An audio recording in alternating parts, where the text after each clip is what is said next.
Hello అందరికీ, ఈరోజు మనం నైట్ మిగిలిన అన్నంతో కారం అన్నం అయితే చేసుకుందాం. దానికి కావాల్సిన ఐటమ్స్: జీలకర్ర, కొద్దిగా ఆవాలు, పసుపు, దంచి పెట్టుకున్న వెల్లుల్లి, కరివేపాకు, కారం, అలాగే కొద్దిగా ఆయిల్, సాల్ట్. ముందుగా మనం నైట్ మిగిలిన అన్నం అయితే ఇలా వేసుకొని దీనికి కొద్దిగా రుచికి సరిపడే సాల్ట్, విధంగా రుచికి సరిపడే సాల్ట్ యాడ్ చేసుకోవాలి. మనం దంచి పెట్టుకున్న వెల్లుల్లి అయితే ఇలా మన చేతిలోనే పట్టుకొని ఆయిల్ పెట్టేసి మొత్తం అన్నంకి ఈ విధంగా మిక్స్ చేసుకోవాలి. ఈ వెల్లుల్లి ఫ్లేవర్ అనేది రైస్కి పట్టేటట్లుగా మిక్స్ చేసుకోవాలి.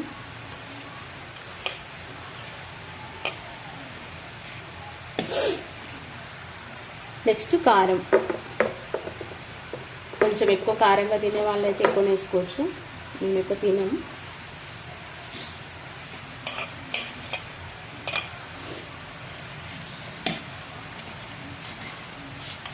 కారం, వెల్లుల్లి, సాల్ట్, ఆయిల్తో ఈ విధంగా మనం అన్నం అంతా మిక్స్ చేసుకోవాలి.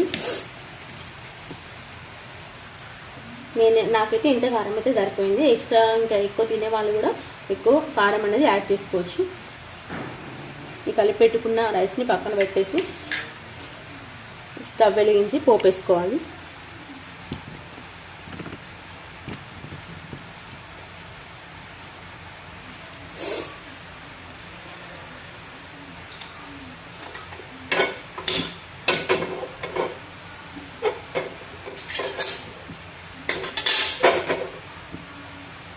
మనం ఆల్రెడీ రైస్కి ఆయిల్ అప్లై చేసినాం కాబట్టి కొద్దిగానే ఆయిల్ వేసుకోవాలి పోపులో.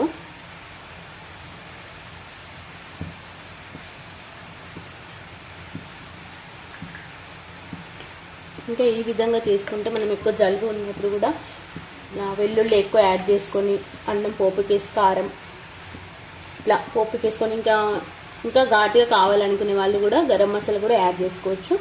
ఈ విధంగా తింటే ఏంటంటే జలుబు కూడా తొందరగా తగ్గిపోతుంది.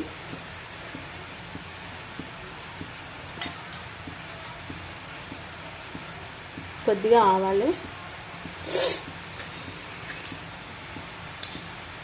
జీలకర్ర. మనం కావాలనుకుంటే ఇంకా ఎండుమిర్చి విత్తనాలు కూడా యాడ్ చేసుకోవచ్చు.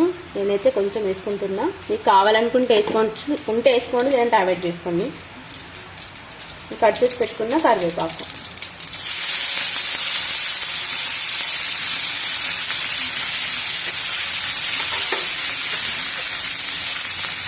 కొద్దిగా పసుపు,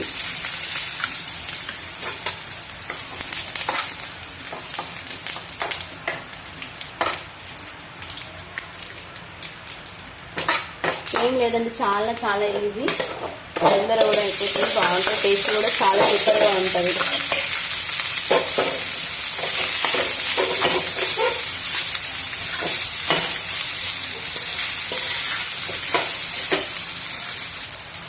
ఈ విధంగా అన్నంకి ఆయిల్ అంతా అప్లై అయ్యేటట్టు కలుపుకున్న తర్వాత ఒక స్టవ్ స్లో ఫ్లేమ్లో పెట్టేసుకొని ఒక 2 to 5 minutes ఈ విధంగా పెట్టేసుకోండి. చాలా టేస్టీ అన్నం అయితే రెడీ అవుతుంది, పోపు అన్నం.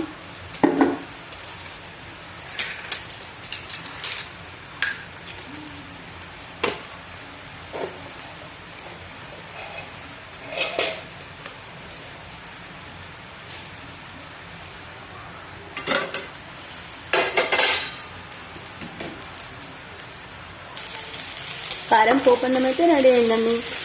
ఇంకా స్టవ్ ఆఫ్ చేసుకొని తినేయండి.